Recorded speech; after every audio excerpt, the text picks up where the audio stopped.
times again. For you, for you, for you.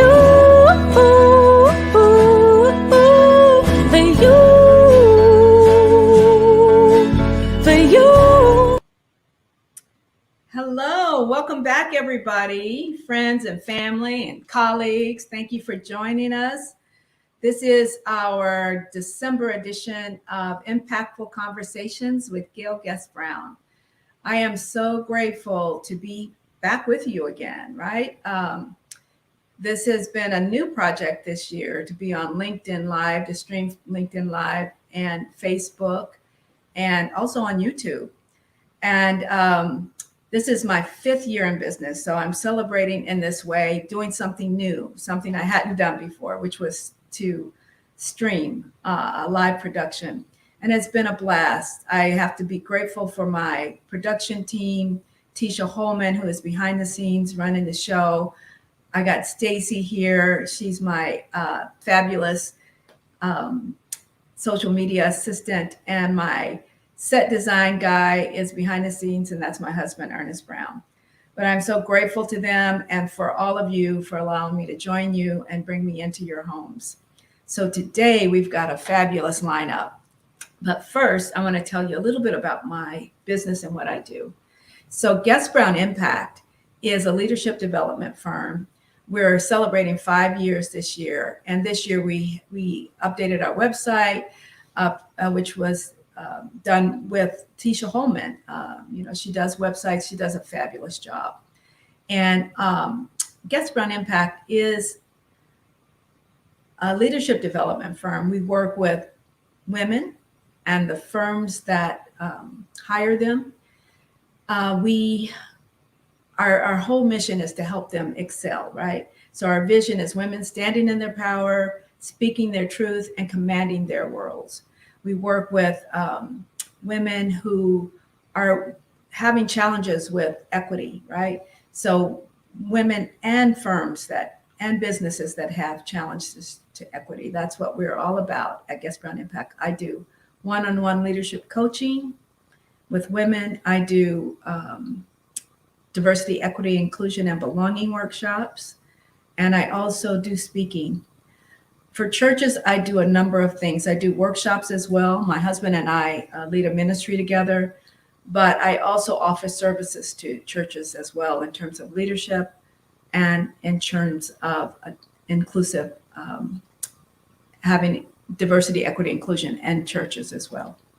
So thank you for joining us today. We'll move on to our great lineup. What we'll be talking about today, next up, Tisha, is keeping spirits bright, right? So it's the holidays. I've dressed up for you guys, right? Everybody, it's the season, and, everybody is in a festive mood, I think. Some people maybe not so, and that's what we want to talk about. How do we keep spirits bright, even though we may be dealing with a number of things going on in our country, right? So there might be a few unexpected guests at our dinner tables this season, right? We think we are dealing with a lot of grief, and we're dealing with a lot of trauma also. But I've got a fabulous lineup today, showcasing Black excellence again. But we were expecting Dr. Darrell Grace to talk about the value of knowing your family history, but I'll do a little bit on that. I understand there's a big storm in Cleveland, and we'll see if she can join us later.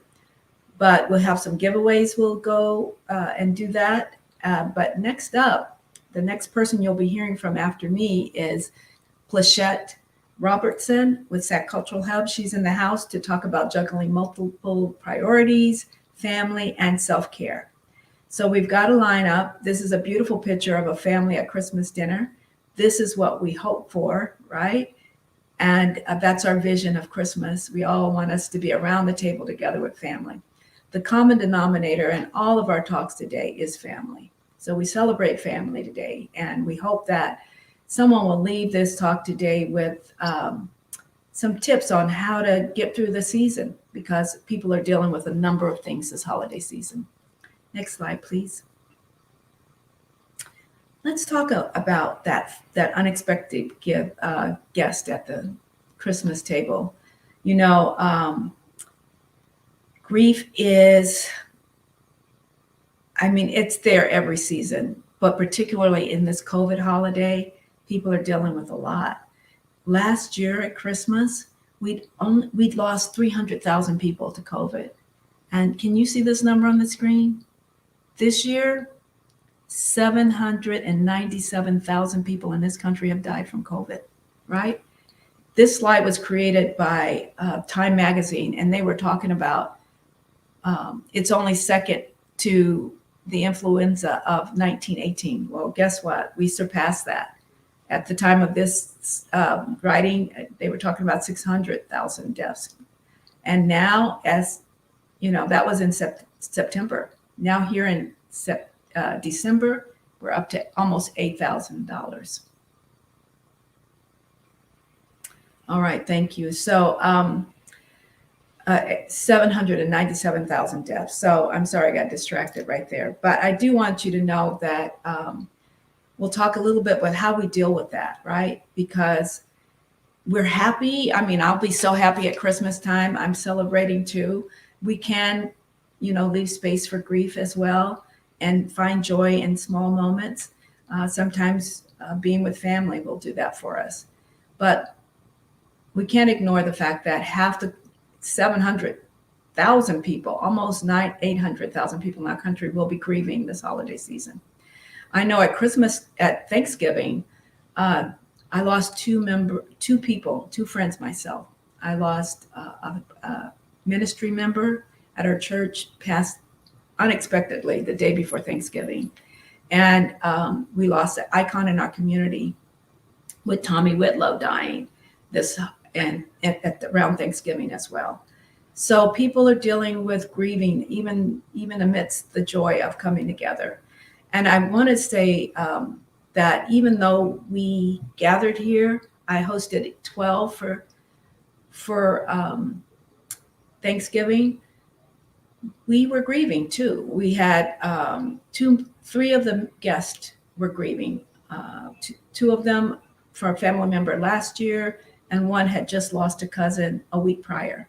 So this is a guest that we should prepare to receive, right? If we have guests coming, this grief, if we know if they're coming, then we can prepare to receive them. We can be extra kind this year. We can be very gracious with people. We can give them space.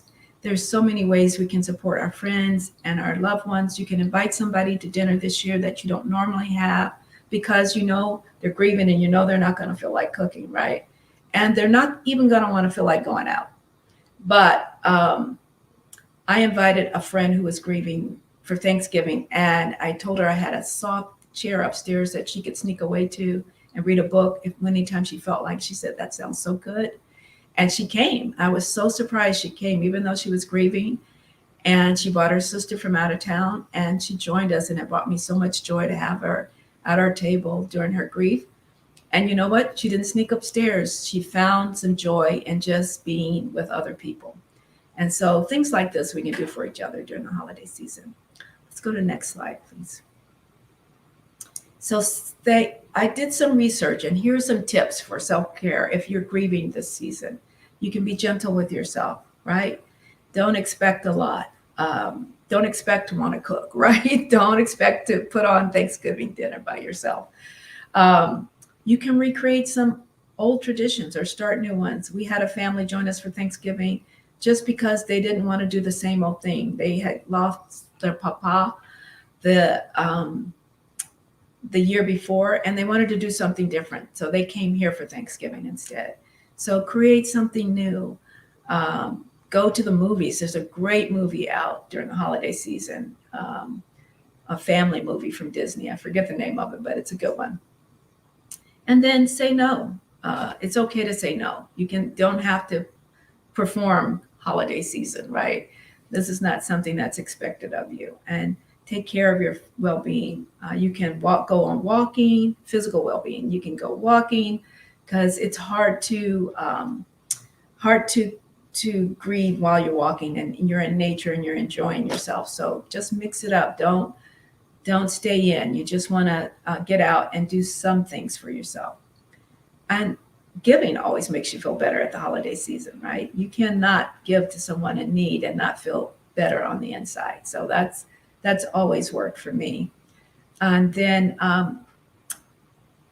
seek grief therapy. Sometimes we need to go talk to someone about it. I know when my mom passed, I thought I was moving through it. I have to always move through because I handle funerals for my family. And that's a blessing, and a responsibility. So it keeps you moving through the grief. So I thought it was okay, but I would do things like go to the grocery store, buy groceries, get in my car and drive off. And the groceries would still be in the shopping cart. That was a sign to me that it wasn't okay. I'd get home and I didn't have any groceries. I'd left them in the store. That happened twice. And I finally went and got some grief therapy, right? So take care of yourselves. It's okay not to be okay this holiday season. There's a lot going on in our country. Next slide. Another unexpected guest at the holiday season might be trauma, right? So trauma affects so many people in this country. I cannot tell you how many, right? My family, I know I look like I got it all together, and I try, but I actually am a survivor of childhood domestic violence and an adult survivor of domestic violence in my life. So I've experienced trauma in my life on a major scale. And I guess I'm sharing that so you to know that trauma is everywhere. I mean, it's very common, right? It can be brought on by a toxic relationship, family dynamics such as the ones I grew up in, or it can be as simple as being in the wrong place at the wrong time, right? It can happen to anybody. Some of the things that you should know about trauma is some examples are diagnosis of an illness can be very traumatizing, especially if you hear that C word, right? A natural disaster, car accidents, injuries, death, war or political violence, racialized violence, all of those can induce trauma. And so today we're going to talk about individual trauma and collective trauma, but we won't talk about racialized trauma or the historical trauma, but all of those are relevant, right? Next slide. This year, more than ever, we need to treat people with care, right? Because we don't know what they're carrying. When it comes to trauma responses, it's real in that moment. So it's hard to really get over trauma. And so there's a good book on trauma called The Body Keeps Score, right? He's kind of like the author of trauma. And what we need to know about that is the brain is hardwired to protect. When it feels activated or triggered, it will, one of four things will happen.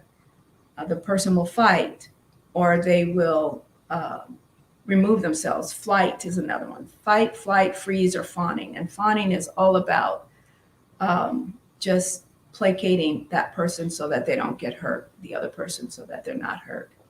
In that moment, when we're triggered from a past, trauma is old. It lives in the body and can live there a long time.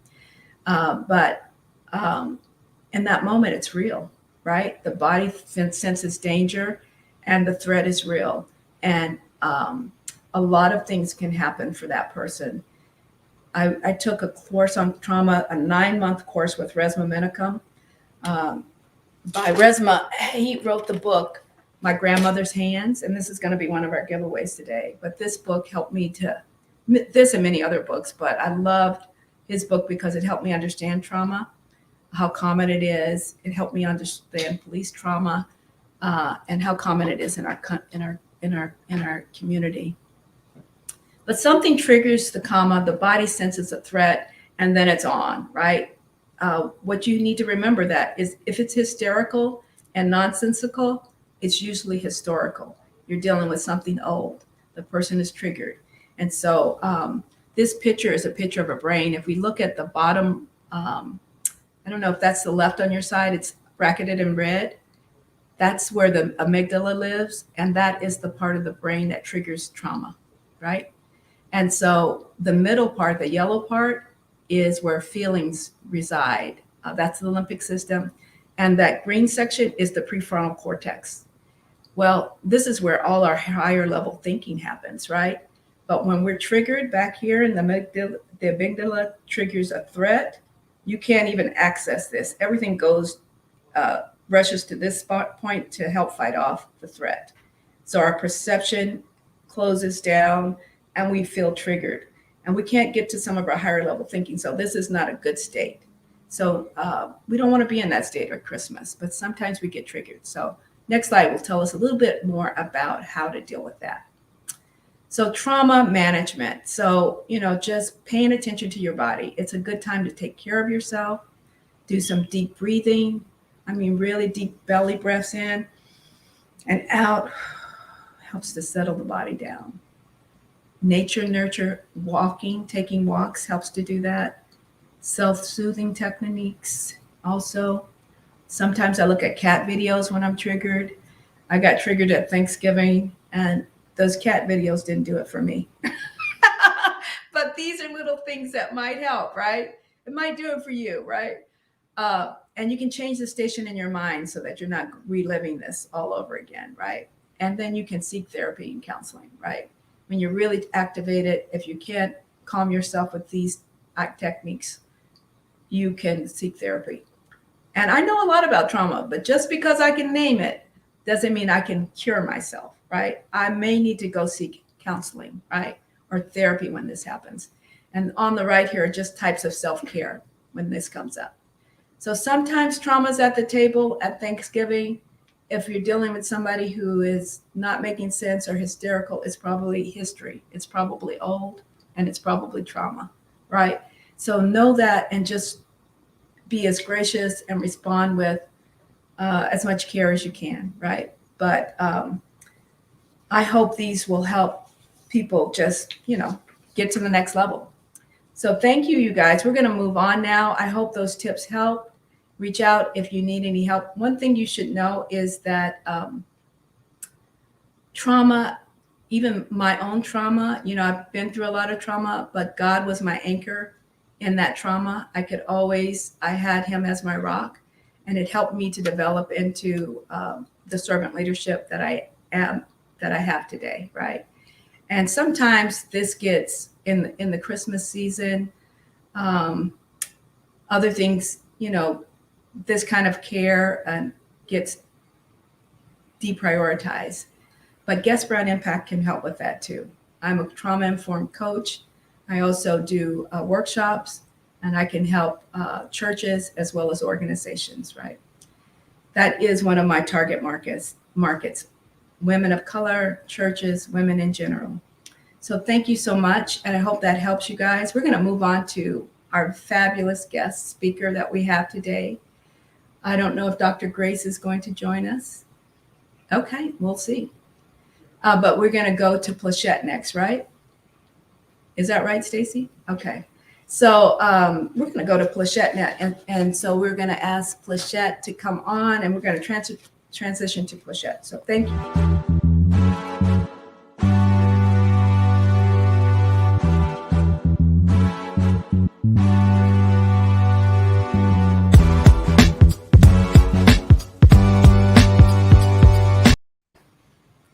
Wow. Thank you for joining us, Pleshette. I'm so glad to be here, Gayle. Yeah. Happy Saturday. Happy Saturday. And I know you are not at home right now. So, so thank you. I want to introduce you to Pleshette, first of all. I want you to know that when I met Pleshette, when she first came to Sacramento years ago, I thought, wow, she's got a big vision. And I watched her vision unfold right before my eyes. Pleshette has relocated from the Bay Area, from Sacramento, in March of 2001. And she began working for UC Davis at that time. But then she left and began her own business, sacculturalhub.com. She holds a BS degree in business administration from San Jose State. And she receives gratification from helping others get their resources and information they need in the community. During her employment in the School of Medicine, she redesigned the Medical Student Monthly newsletter and was the managing editor for 5 years. So Pleshette knows about editing. She knows about magazines. She knows about media. Through developing the SAC Cultural Hub, she's received her ultimate wealth of gratitude and strength and endurance for succeeding at exploiting the talents, skills, and creativity of African Americans in Northern California. She's the mother of 3 beautiful daughters, and she has 3 grandsons. All right. So let me tell you a little bit more about her business. She's also a Zeta. She's a member of the Zeta Phi Beta sorority. But let me tell you a little bit more about her business. So she's the CEO and founder of SAC Cultural Hub and the chief editor of the Hub magazine. They are the leading sources of Black urban media and celebrates the urban lifestyle of African Americans in the Capital Region and throughout California.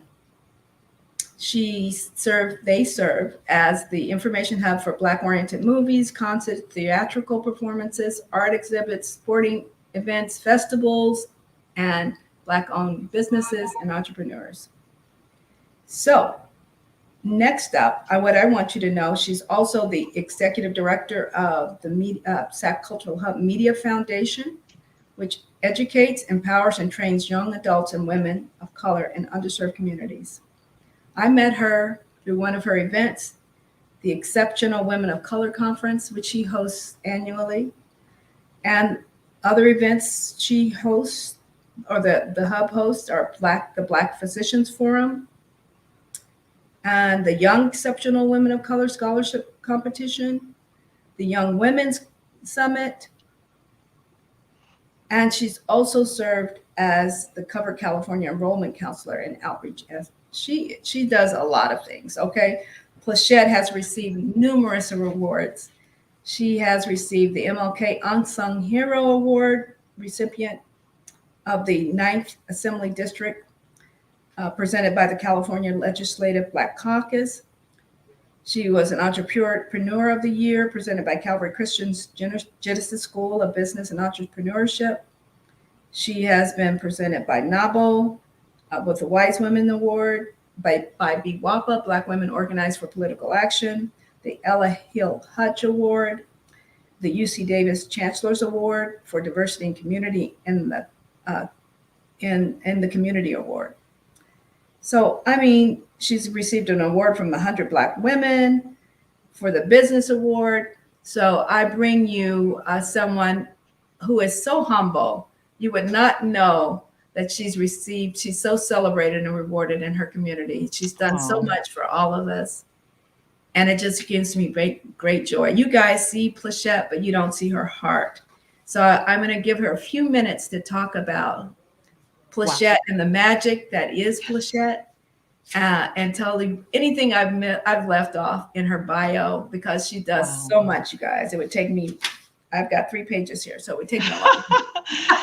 Gayle, thank you for that wonderful introduction. I mean, I love everything you've stated about who I am. But, I just think it's really important to recognize where, I came from. Yeah. 2 words, favorite words that you used was vision, and then you described me as magic. Oh, I love that. Yeah. Because before SAC Cultural Hub, there was Pleshette that lived in the Bay Area, and I come from the roots of starting out at 19 years old as a secretary. I mean, right. I worked at Stanford University for like 14 years, and I had my 2 girls at the beginning while I lived in Sunnyvale. So I have 3 daughters, as you described, and I actually have 7 grandsons. Oh my gosh. They've been productive. Yes, I have 7 grandsons with 1 on the way. So when I say, I definitely come from humble beginnings, starting out as a secretary, serving. Also, my roots stem from serving as a secretary for the children's department for many, many years at St. John Baptist Church in East Palo Alto. So,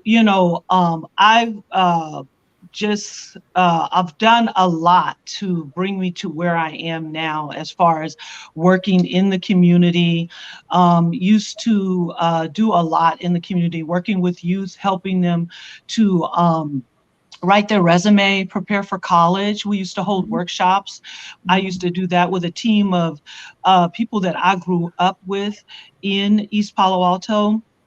So then, I decided to move, look for affordable housing, because again, humble beginnings. We grew up in, me and my family, in a low income housing complex, and started just looking at different places where you could move for affordable housing. So that is what actually brought me to Sacramento, and I started researching Okay.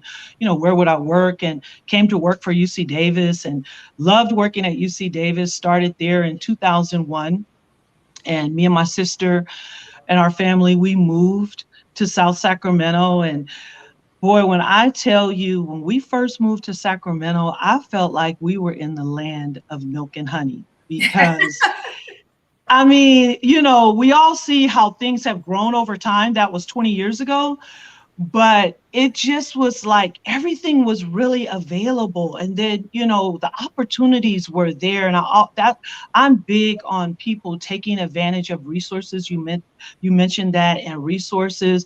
And I've always been an avid person looking for those resources, for jobs, for housing. Always, when we first moved here, I said, okay, where are we going to find our church home?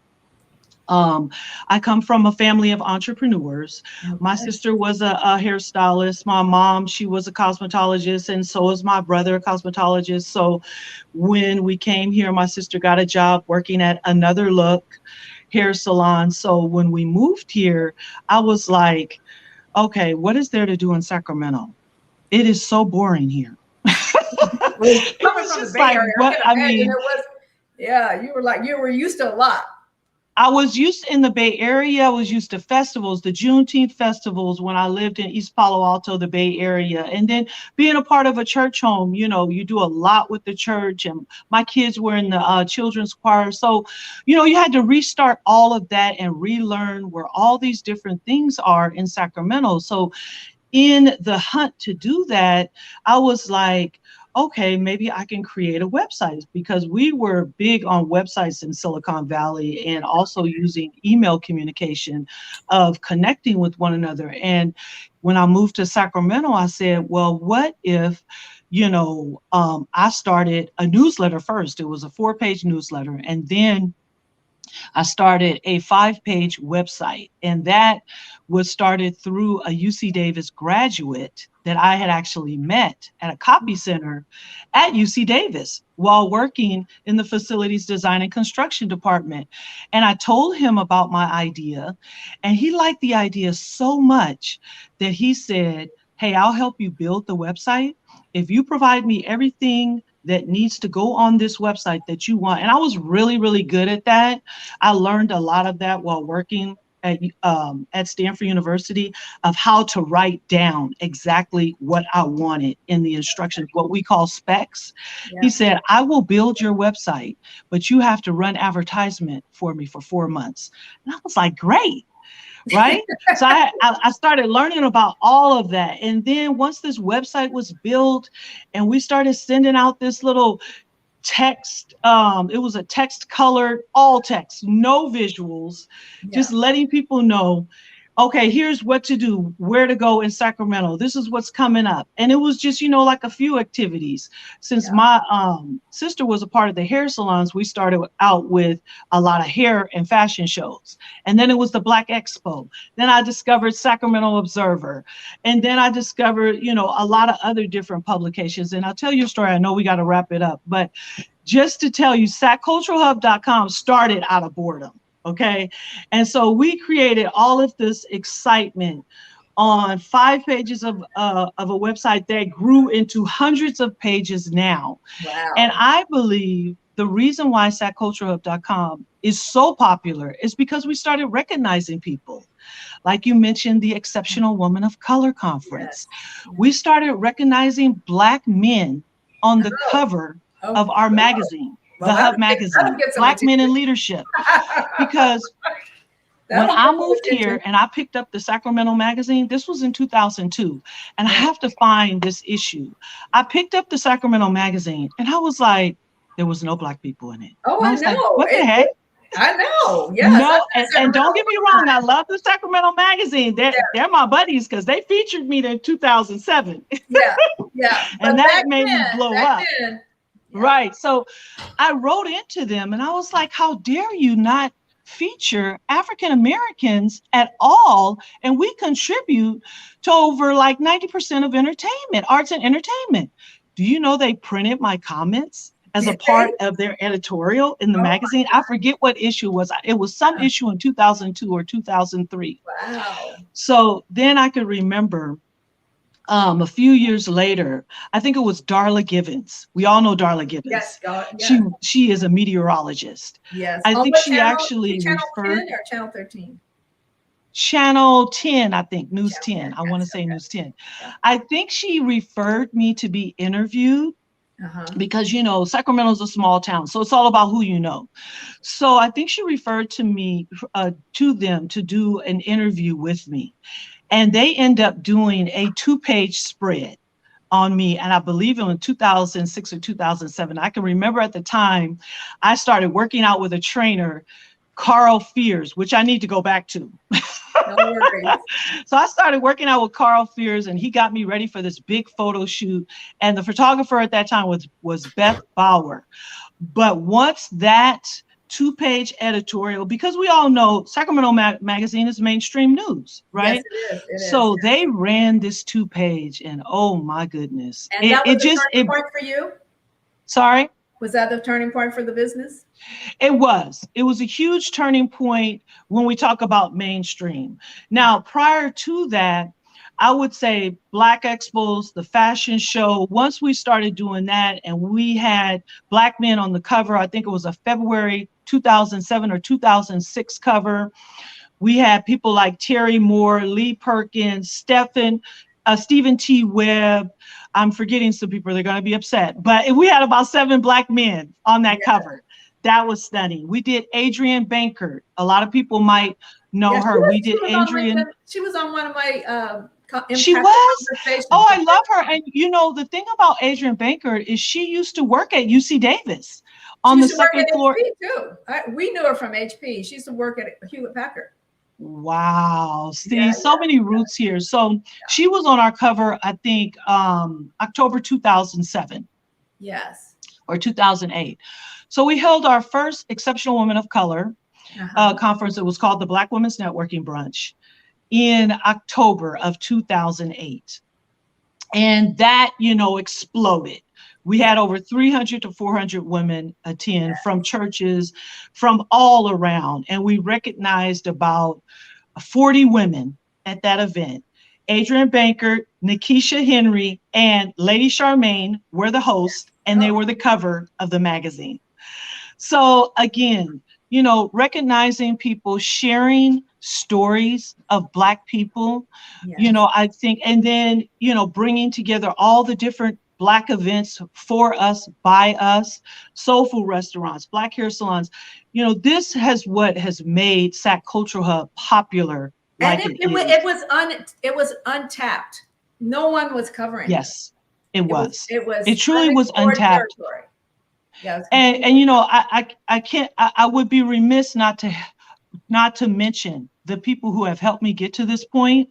Yeah. I'm not going to try to name any names. They know who they are, because I remember when I first started SatCultureHub.com and I was working behind the scenes and I had my desk and my computer at home in my living room. And I just figured I'd be able to do this all from behind the computer. I never have to step out of my comfort zone, right? Because people see me everywhere, and that's what it's come to be. But I never wanted to be all these different places. I just like, oh, I'll just create all the excitement in the background and people will just see it on the internet. But then, help me understand this, because I've seen you at events, and I see your life unfolding on Facebook and LinkedIn, and it looks fabulous, right? You're at all of these events. You're dressed you're dressed up. You got fabulous clothes on, but you are actually an introvert, aren't you? I have to say that I am, because when I talk to people a lot and they're like, God, we see you everywhere. I was like, no, just at certain events, but truly where I like to be is in my bed watching Netflix. Or YouTube. I've become a big fan of YouTube. And, I really need to spend less time on YouTube and Netflix, because there's so much more we need to be doing. Like, we need to be doing more empowerment things, like reading, for instance, and not always just all eyes on visuals on YouTube. So, and then when you talked a lot about self-care, I think that's really important. A lot of people have seen me online for years doing squats and exercise routines. I'm really big. You are so authentic. You show up online. I mean, you would be in your garage working out with workout clothes on. I don't want anybody to see me working out. Okay, so I remember the very first time I was looking really grungy. And, it's so funny. I wore a hair scarf, and I had on the grungiest of workout outfit, wasn't matching or anything. And I was on a treadmill at 24-Hour Fitness. And it was Betty Williams who told me, she's like, girl, when I saw you there with your scarf on and your extras, what you was wearing, it encouraged me to go and work out. Oh, that's good. Because you just didn't care. You was in there, and you showed everybody that you was working out. And that is what it is. It's like, my kids will always tell me, Mom, can you at least wear a matching outfit when you work out? You represent somebody, and it does make a difference. So I'm trying to do better, but I've always been the person that I just throw on anything, and whether it matches or not, to do my workout. Yeah. So because you're working out. That's what, it's not about what you look like. But I understand exactly. But I understand that too. But what I love about you is your authenticity. I've seen you at events with so many different people, and you receiving all kinds of different people, and graciously, by the way, and you're hosting most of the time. But I think there is a realness about you that is rare these days, right? That people, they don't let me. I just want to celebrate you. So there's a realness about you, an authenticity to you that attracts people to you, and I think that's part of your success. But what do you attribute your success to? Again, I would have to say it's, I really am a person about information and resources. So I feel like if I've tapped into something that could help me as an individual or my family, I feel like I need to tell the world about it. And I, have praised God every day to be able to develop something like SACculturalHub.com that could speak to that. And it's a platform that where not only myself, but I have a lot of, like I say, I have a lot of writers, I have a lot of salespeople, I have a lot of people who have come to love SAC Cultural Hub just as much as I do. And they want to be able to share this platform, to write stories, share stories, provide resources about what could help you as an individual. And the website provides that, our social media provides that, when grants come out, when business opportunities come out, or an event is coming up that, could be beneficial to you in some way, I can run and I can put it on my page. I can make sure it's available on SAC Cultural Hub, the website, or I can make sure it's available through the Hub magazine. And I really love that. And I think that's what really adds to it, is be able to, again, share the stories of local people, what they're doing in the community at a local level. Okay, now I wasn't the only one that has been doing this. The Yeah. Sacramento Observer has been doing this. We For love the years. Sacramento Observer, Yeah. but I don't think it can ever be enough Yeah. of what we call Black news media outlets Yeah. casting a positive light on what Black people do as Mhm. teenagers, as college students, as business owners, as people in their older years, corporate executives. I mean, we just need to be doing that constantly because it serves as a great influence and role model for what our younger generation should be doing, should be preparing to do. Like you mentioned, I've got 3 daughters that watched me, and I had to sacrifice. I sacrificed a lot as a mother and a business owner. I put the business Mhm. before my children in so many different ways. But I'm so glad that I'm very, very close to them, and they always realized me as a mother that was out there working to take care of her family. Because when you talked about a lot about trauma, we've faced a lot of trauma Mm. in our family. Mm. And one of the things that, I was always scared of was not being able to provide for my family Mm. through home ownership, through stability.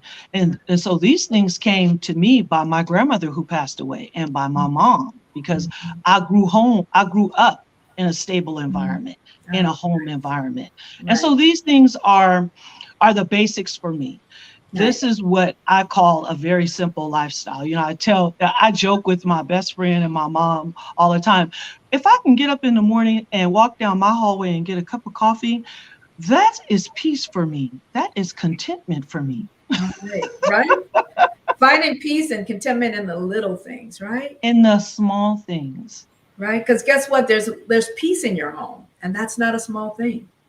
Yes. And, being able to juggle and to pay all your bills on time, to be straight in your finances.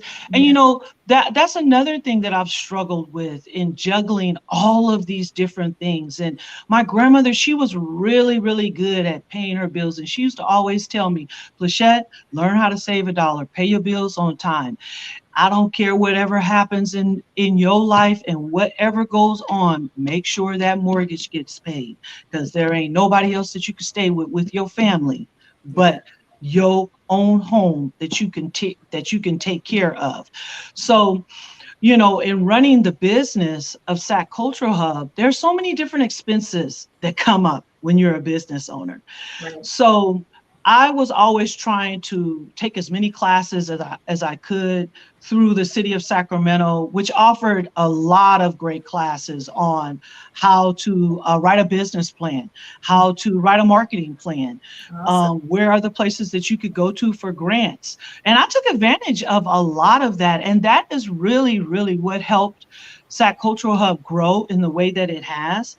And of course, the team members. I can't name all of them. They know exactly who they are. Like I said, I started out this in the beginning all alone, but there was a person who told me, we had a meeting, and he said, Pleshette, if you want to grow Sac Cultural Hub, you're going to have to develop a team. And I was like, I don't want to do a team. I just want to do this by myself. He said, you won't. And he said, you'll have to go out and you have to meet people. I was like, what? I am not up for going out, shaking hands. But as you can see, I've come to You learn to have do come that over around. You time. have come around. You do it like a pro now, right? Oh, thank you. You do. You do it like a pro. But always just being real and just being who you are, right? That's what I say. It's so Yep. true. Yep. Just be real, authentic. That's another one of my favorite words. Yeah. And I love meeting people. I love, meeting people. I meet a lot of people at the grocery store. I meet people at events. That's how you come to develop new stories about, what other people are doing, and then being able to share that with Sac Cultural Hub. And, a lot of events that I've gone to in person, I always leave with something that, could be a new client for Sac Cultural Hub, or a new connection Right. for something else that's coming up that, matches with what we're doing as far as, Sac Cultural Hub activities go. Awesome. You're always, that's the mindset of entrepreneur, right? But I want Yes. to talk a little bit about family. So your family, you have a family. Every time I see you at an event, you're somebody's in tow, a cousin, somebody, you got some family member with you. How do you juggle, the family with all that you have going on? What's your secret there? So, like I said, being a mom, having three daughters, raising them to go to school, and now they all have their own children. I come from a huge family, Right. and our family has always been very, very supportive. Now, we fight like cats and dogs, but we all get along very, very well. My mother, she's been incredibly supportive, and so has my dad. Now, my sister, you talked about, trauma, loss, and losing people. We lost my sister, and Oh, this was huge for us. She wow. was the hairstylist of the family, Wow. and she had 5 children, Wow. and her name was Tucci. We loved Tucci. Her real name was Kali. She Yeah. passed away in June. Wow. So we suffered a huge, huge loss because me and her moved to Sacramento together. Right. And, Tucci is the one that helped me develop the name Sac Cultural Hub. So we were always there for each other. In the early years, of developing Sac Cultural Hub, our kids went to the same school. She always made sure to get them to school while I could, rush and get to work because I was working full time. So there was a lot of trade-off in helping to take care of each other's kids and raising each other's kids. And then now the kids are helping to raise my grandkids that have grown up. So again, I know a lot of people don't have families. Some people are estranged from their mom and dad, or some people have lost their mom and dad. Like you mentioned, you lost your mom. I'm very grateful to have my mom. We're thick as thieves. And when my grandmother was living, we were all thick as thieves. So me and my mom, we recently took a girls trip with some team members to Cancun. Awesome. That was a part of self-care for us because we All had right. never I traveled. saw those pictures on Yes, Facebook. that was our first time out of the country. Oh my goodness. Yeah, Congratulations. yeah. So I depend on my family. Yeah. I don't know if SAC Cultural Hub would be where it is right now if I did not have my family, in Oh, addition to the SAC Hub team that have helped build SAC Cultural Hub, because they have been part of the excitement along the way, and they have helped build that momentum, right. giving me the encouragement. They truly make me feel like a celebrity. I mean, it's so funny because a lot of people always pay me a lot of wonderful compliments through social media, in person, but it's nothing like receiving the compliment from your family. When I made the impression on my mom and she started talking when she worked at Another Look hair salon, shout out to Another Look. I love Rob and Tracy Brown. They housed my whole family. But when I first started the business, not everybody in the family knows what you're doing, Right. right? They don't know where this is going. Now, my sister, she was right there with me, but everybody else was more like they had to see what it was going to be. So when my mom, my sister, and a lot of other family members started talking about SAC Culture Hub and started talking about me to other people, that was so impressive, Oh, because it's nothing like being yes. impressive for your family members. I'm That's when you telling know you've actually made it. you, that's right. Right. Right. Because even Jesus wasn't welcome at home, right? They didn't believe you first, Exactly. right? So if you can Hmm. get your Hmm. family to believe you, you've done something. Yes, yes. But it's hard to, it's undeniable what you've done here in Sacramento with that cultural hub. And Thank you. you've just grown to be this force in the community. And I love how you show up. I love how you hold space for others, always pulling others as you rose. And so I just appreciate you. I love your sidekick, Twyla. Twyla Yes. makes it happen, right? She's Yes, she awesome. does. Yeah, she makes it happen. She's awesome. Um, Anything else you want to say before we close out your section about any of the things I talked about? How will you guys? How will you guys remember Tushi at Christmas this year, having just lost her in June? It's been hard. I mean, we had Thanksgiving, and we try to be really strong for my sister's children, because they had a really, really close relationship with their mom. I mean, Tucci had a love for us and a love for always helping, in any way she could, giving you the shirt off of her back. So, especially for my mom, it's really hard for my mom sometimes because, when you talked about trauma and, those of us who are living today and then those that are not here with us today, prior to losing my sister, my two brothers were shot in 2011 and we almost lost them. Wow. So, it's hard. It's really hard. Sometimes I don't think it's really quite hit me. It's other people who has lost other people, and they always ask me, "Well, how are you doing?" And I just tell them, I said, I'm just trying to move forward on God's grace in helping me to stay sane.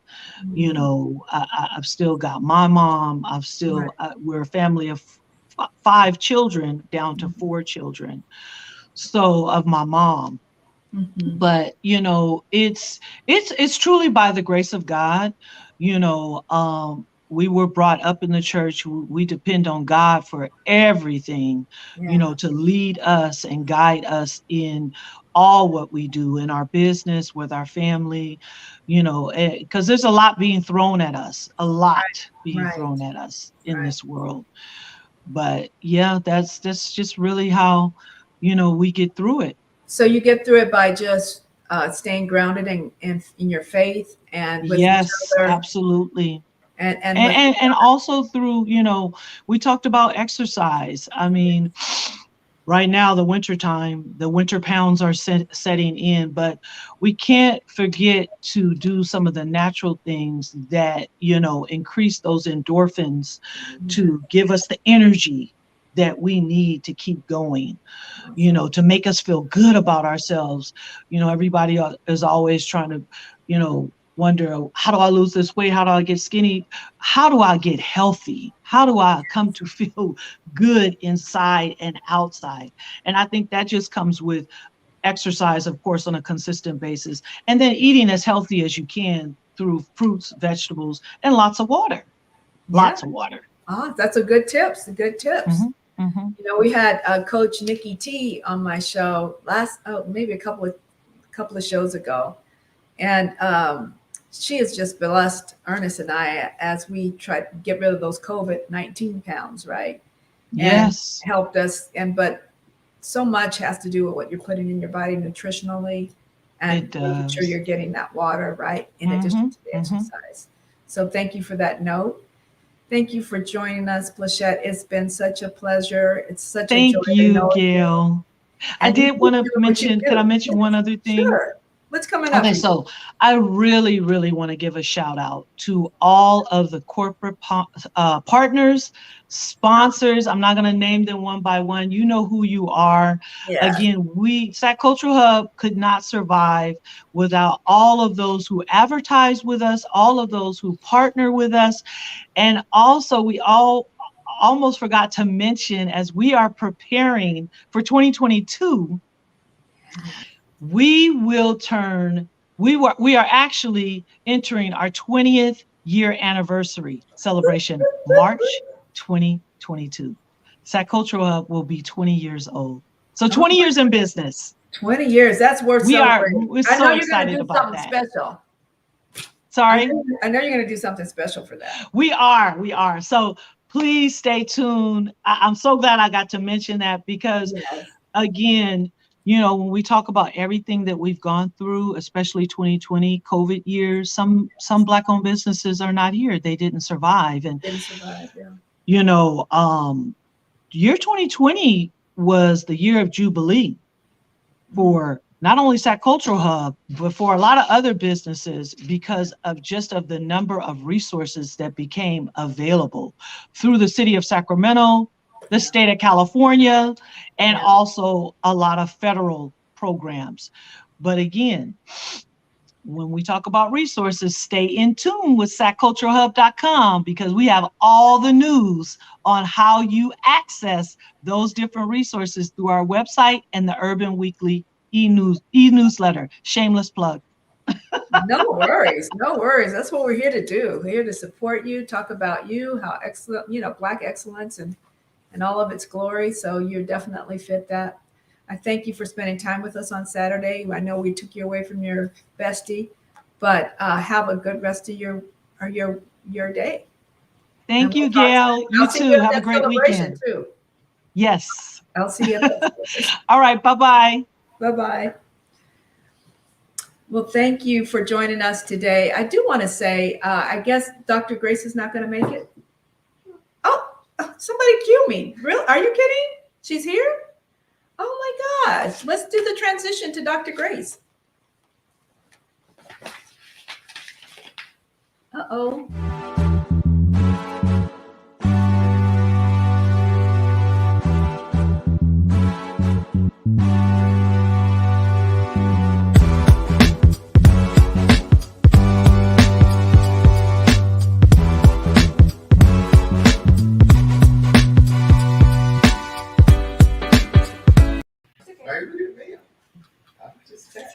Oh my God, it's Dr. Grace. I thought you weren't going to be able to make it because of the storm. I'm so happy to see you. Yes, I'm glad to be here, Cousin Gayle. Oh my goodness, look how sweet she is. I just love her. Dr. Grace, cousin Dr. Grace, full of wonder and grace. I want to introduce Dr. Grace first before we get started. So Dr. Grace sent me a little bio, and I just want to highlight a few things. So Dr. Grace received her DO degree, Doctor of Osteopath degree from Michigan State University College and Osteopathic Medicine. Mm-hmm. She graduated from Youngstown State University with an AAS in nursing and a BSAS in health sciences. She received the honorary doctorate of humane letters from A.T. Still University School of Osteopath Medicine in Mesa, Arizona in 2016. So Dr. Grace is another one of my highly awarded friends. So I want to tell you a little bit about her awards. Yes, let me tell you a little bit about the awards that Dr. Grace has gotten. She was presented an award for community service during National Minority Health Month, and she was presented with a proclamation and a key to the city of Youngstown, Ohio, from Mayor George McClevely for community service. She was awarded the Dean's Award for meritorious, apparently I can't talk today, meritorious service by Michigan State University College for osteopathic medicine. She was also awarded the Alumni State Award from Michigan State Alumni Association. Man, I'm telling you, Dr. Grace was inducted into the Mentor Hall of Fame. She was awarded the Ryland Medal of Community Service in New York College. The American Cancer Society has given her an award. She's worked with Heart to Heart International in a free clinic, providing medical care to Hurricane Katrina victims in New Orleans. In 2010, she worked with Heart to Heart International in Haiti, providing free care to earthquake victims. And she returned again to Haiti to care for earthquake victims in 2011. She's raised $40,000 for the homeless. She's a vice president of the board of the Hands of Hope, which established a free clinic in Trumbull County for people without insurance. She's also a volunteer at the clinic. She's a member of the Pilgrim Missionary Baptist Church. She is now a hospitalist in Youngstown, Ohio. She's married to Charles Grace, and she's the daughter of Robinette Burnett and Alonzo Teddy Jackson. Dr. Grace, thank you for joining us. My pleasure. Is there anything in your bio that I missed that you want to highlight? Not at all. Yeah, not at all. Oh, you're so humble. So listen, Dr. Grace, that's a beautiful name, and I definitely see it in the way you carry yourself and the way you walk. Is there a story behind your name? I'm married into the family. That's it. Okay, that's it. I, All I right, was all I right, was born a Jackson, all right, like your grandma. We were all right, right, Jacksons. right. How's that? Right, right. I love that. So I guess you can tell we're related. Yes. But one of the things you should know is Dr. Grace is our family historian, right? And Yes. she's kept the family history for how many years? Since 1977, I counted as about 47 years. 40. Wow, that is 47 years. incredible. I have to ask you what compelled you to keep those records for the family? Well, actually, what happened was the very first Jackson reunion was held in Youngstown. So Okay. Cousin Sylvester, who used to be the chairman of the family reunion, said, "Okay, Darrell, I'm putting you, my daughter, and a couple other cousins on the historical committee." And Uh-huh. so Roots came out. Was it 76 or 77? And of Uh-huh. course, we're all into where did we come from? So when I spoke with my cousins, I said, I want to go to Washington, D.C. Nobody had time. So I gathered up my best friend, and my little brothers were like 9 or 10 at the time. And I drove to D.C. and to the National Archives. And that started the journey. But also, I sat at the feet of my grandfather and his two brothers for hours as they told me the history of the Jackson family. And as I said before, what I marvel at is they knew every last one of their first cousins, including your grandma. Oh my gosh. Every last one of them They knew them all by name. by name. All right.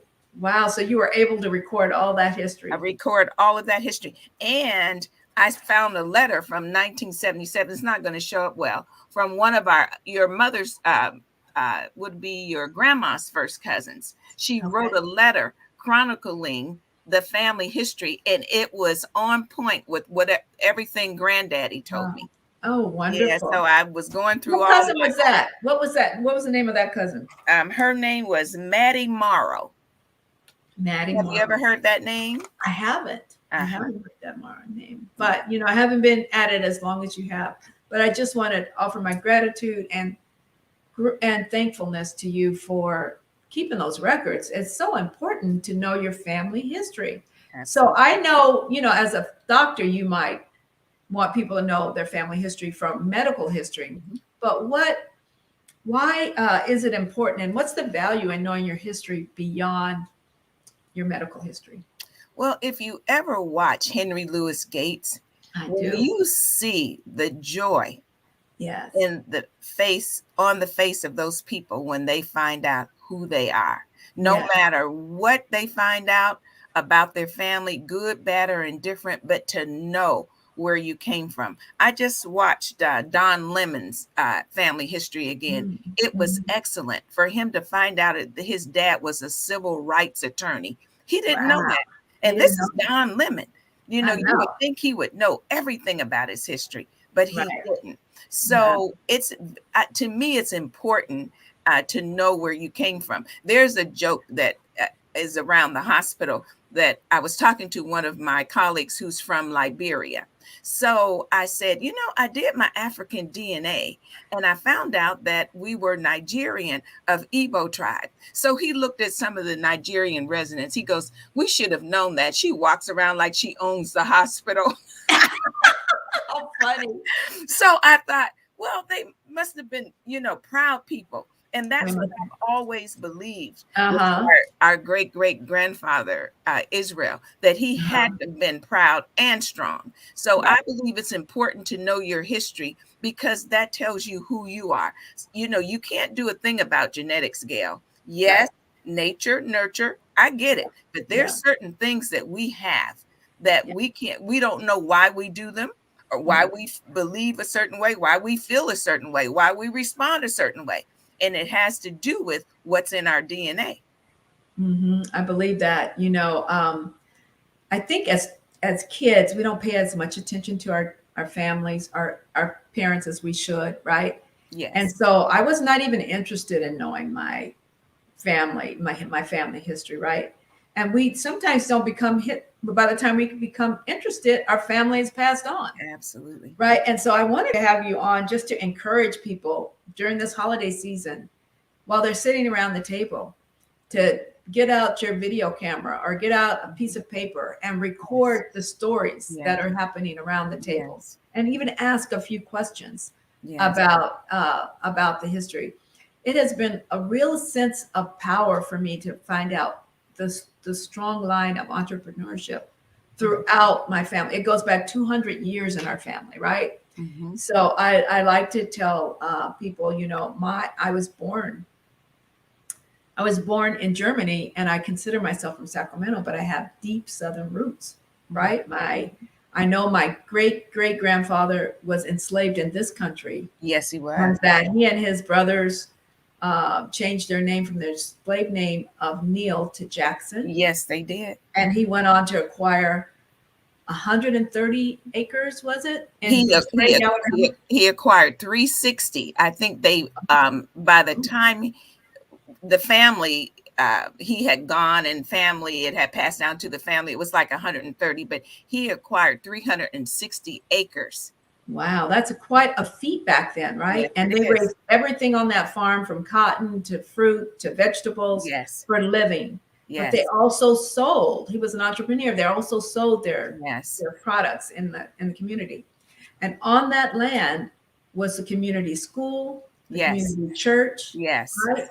And so those values for community, for God, for entrepreneurship, go back 200 years in my family. Yes. And so as I struck out to start my own business, I was reminded of that family vein of entrepreneurship. Even my parents were entrepreneur, and their parents, my grandmother in Alabama, was an entrepreneur. So I thought, Gayle, you can do this. You come from a long line of entrepreneurs. So knowing your family history can be a source of strength. Right? So that's the good part of my family history. There's some dark pieces to my family history too. But knowing that is also a blessing, right? Yes, absolutely. And one thing I try to tell people is the dark side, we have nothing to do with that. We don't have to answer for it. It happened. And then we don't know the whole story. I just had that conversation with someone who found out that their father wasn't their father. And I said, listen, it happens, but we don't know the backstory. Right. We don't know. And we're talking about 70 years ago. So you can't hold on to that.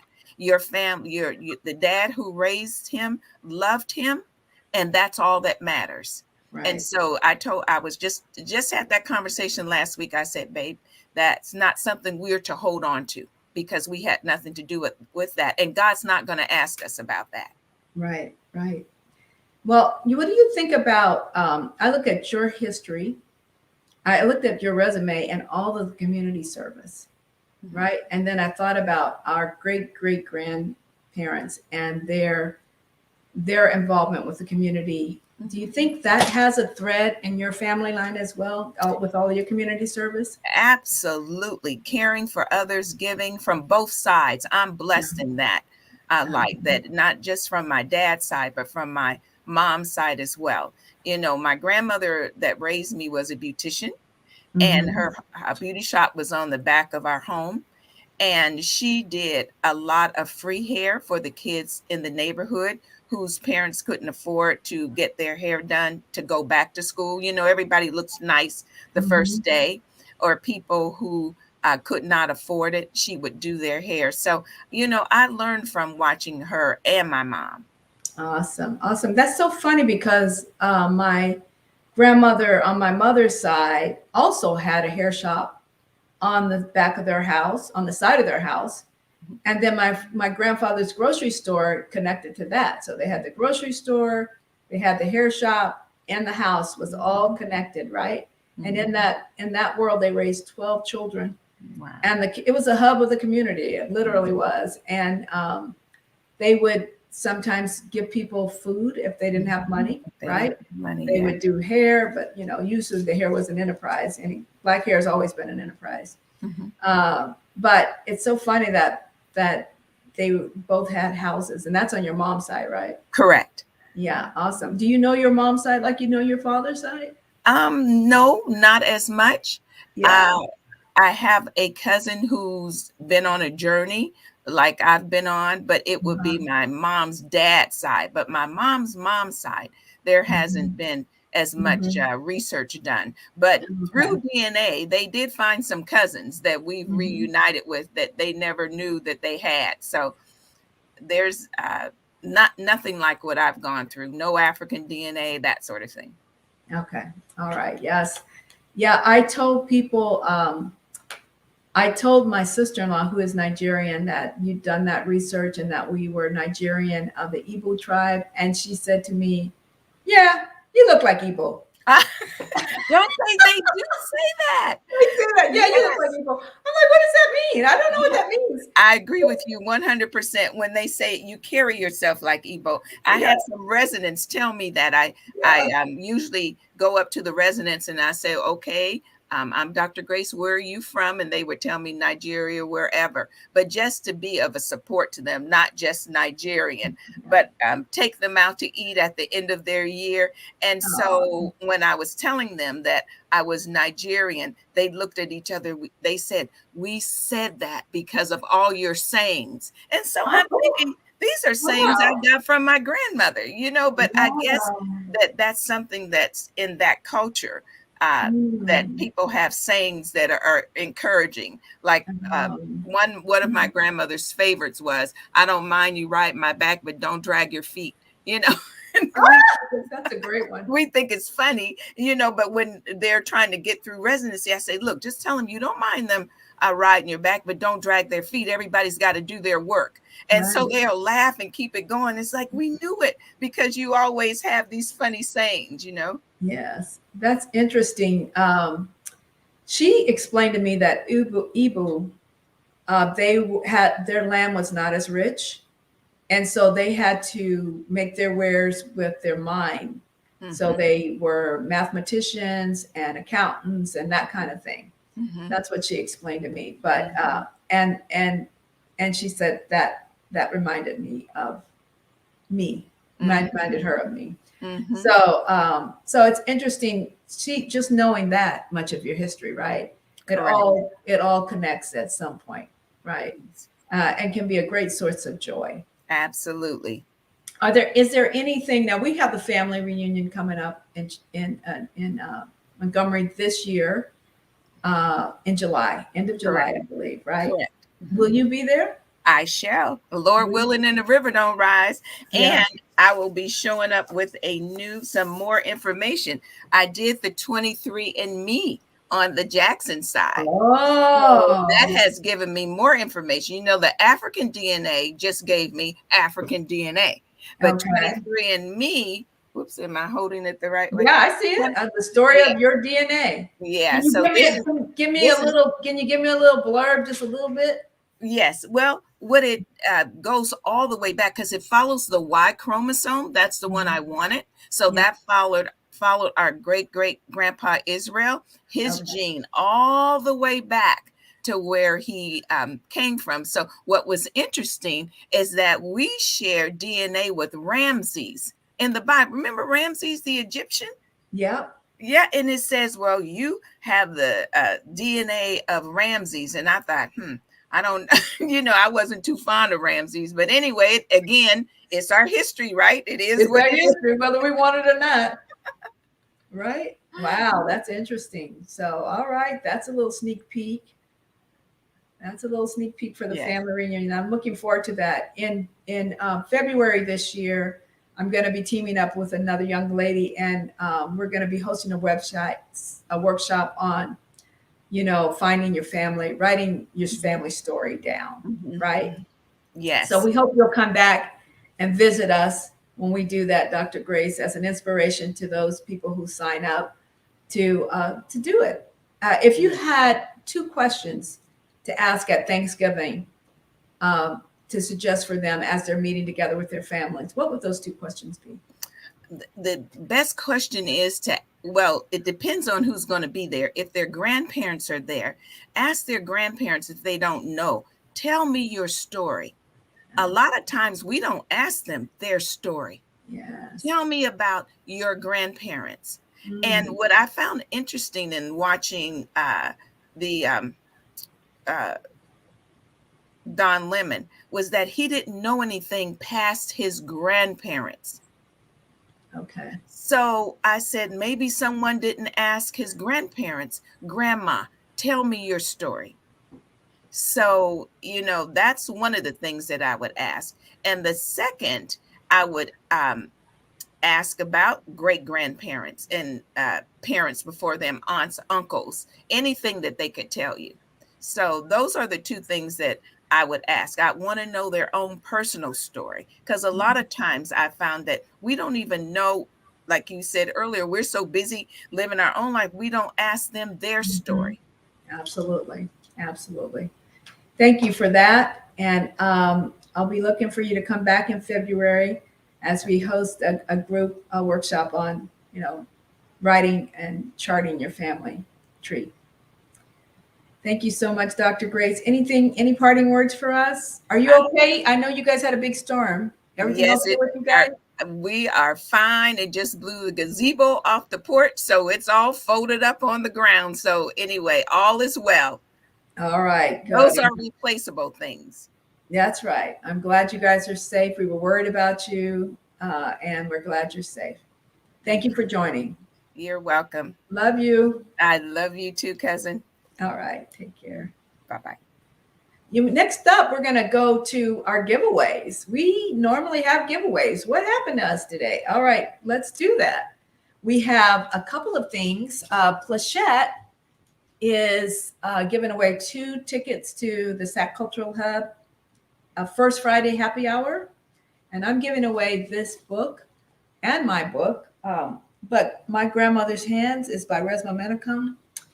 Racialized Trauma and the Pathways to Mending Our Hearts and Bodies. Excellent source. It really helped me understand what's going on with trauma, right? It helped me get deeper on trauma. And, I look up the stories of our young Black men being arrested, and why are they pulling away at the time they're being arrested? It really is causing a lot of problems. But we talked about the amygdala being triggered and being activated. And they know they're in danger. The police aren't safe places for us. And so their body begins to respond by trying to get away. And the police, their trauma is activated, right? Because they also have an amygdala. And everybody's acting with their lizard brain and not their prefrontal cortex, right? What we see doesn't make sense. And this helped me understand why. So I hope you want to receive this. If you want to receive this, please put your name in the chat so this goes to someone who wants it. Put your name in the chat right now so that we can get this to someone who wants it. And we'll put your name into the wheel. And then I always give away, 3 giveaways, a copy of Girl Get It Right. And this is a guidebook to creating the life and work you dream of, right? So I tell a little bit about my story, my deep domestic violence story in there, but also how to pull yourself out of that, right? Because that's not easy either. How to pull yourself out of that and set things right. So let's start with the other 2 first so that we can get a chance to get the names of My Grandmother's Hands. And we're going to kick it over to Miss Stacy, and she's going to do, this is my social media intern. Yeah. And the winner is Lolita Atkins. Oh my goodness. Yay, Lolita. Okay. Next winner is Carol Harmon. Oh my goodness. She's always winning, but just because she is a winner. All right. And then the last winner is Glynis Benson. Oh my goodness. That's my very own sister. All right. Thank you. Thank you for watching. And we will get those prizes to you. Thank you very much. I appreciate you. And you know what? we're a little over time, so I do think I'll wrap it up. I want to thank you for joining us today. And I want to remind you that people are going through a lot this holiday season. And please give a lot of space and grace, and to be kind, kinder than you've ever been. And then I want to remember the reason for the season, right? So it's Jesus's birthday. And so I'm wondering what gift you will give him this year as you package all those gifts from under the tree. Make sure you put a gift in there for Jesus. And let's see, what else do I want to say? Thank you for joining, and we'll see you next time. In January, we are coming to you. The date is kind of up in the air. We think it's going to be the 22nd because that's when most of us can be there. But we're hoping to have a panel of faith leaders, female faith leaders, women of faith, God's women on panel in January. So you guys have a blessed holiday season. Happy Hanukkah, Merry Christmas, and Happy Kwanzaa. And anything else I may have left off, let's try to find ways to make the season bright. All right. Ciao for now, you guys. Nice to see you. Thanks for joining. Move mountains, bring it to its feet, and move mountains. And I'll rise up, rise like the day. I'll rise